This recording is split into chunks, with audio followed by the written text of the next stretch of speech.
Sredina aprila je zlatno vrijeme za vrtlare. Dani su sve duži, sunce snažnije, a zemlja se dovoljno ugrijala da primi nove biljke.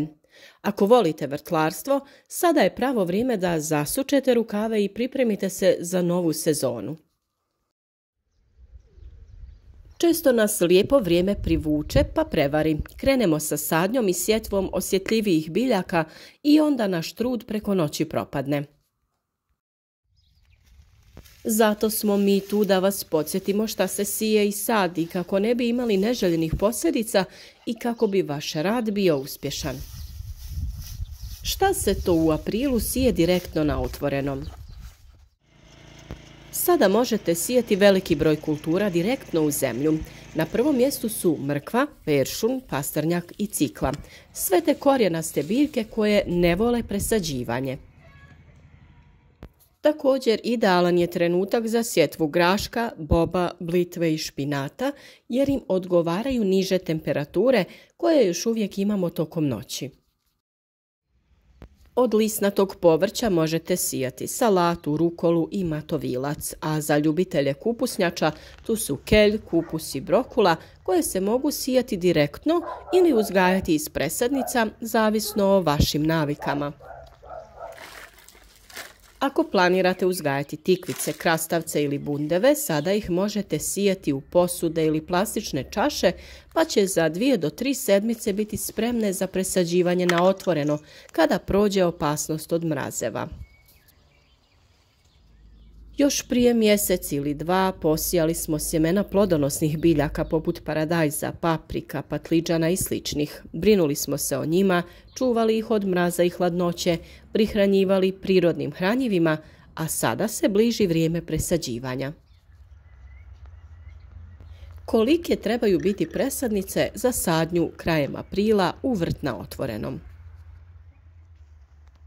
Ovo je ključno pitanje. Mnogi vrtlari naprave grešku i presade biljke prerano, kada još nisu dovoljno razvijene ili prekasno kada su već izdužene i osjetljive. Naime, presadnice spremne za sadnju treba da imaju 3 do 5 pravih listova. Ne računamo one kotiledone listove, već razvijene listove koji liče na one koje biljka ima kada naraste. Kotiledoni listovi su ona prva 2 tanka lista koja narastu kada biljka nikne. Treba da imaju čvrsto i nisko stablo. Ako je presadnica izdužena i tanka, to je znak da je dobila premalo svjetla i može biti osjetljiva na vjetar i sunce. Naravno, treba da ima dobro razvijen korijen. Korijen treba biti razgranat, ali ne da izbija iz posude u kojoj je rasla. I ono što je vrlo važno, biljka prije presađivanja direktno u vrt na otvorenom treba biti naviknuta na vanjske uslove. A šta to znači? Barem 5 do 7 dana prije sadnje presadnice treba iznositi vani svakog dana na nekoliko sati da se prilagode suncu, vjetru i vanjskoj temperaturi. Ovaj postupak zovemo kaljenje i ono je presudno za uspješan prijem biljke nakon presađivanja. A koje presadnice bi sada trenutno trebale biti u završnoj fazi rasta? Ako ste u martu sijali paradajz, papriku, patliđan i celer, njihove presadnice bi sada trebale biti u punoj snazi. Paradajz treba da ima visinu od 15 do 25 cm, čvrsto stablo i taman da se do kraja aprila očeliči i očvrsne i bude spreman za sadnju na otvorenom. Paprike i patliđan rastu sporije, zato smo ih ranije i sijali, pa ih možemo presaditi tek kada bude stabilno toplo, obično početkom maja, ali ih sada možete jačati i prihranjivati.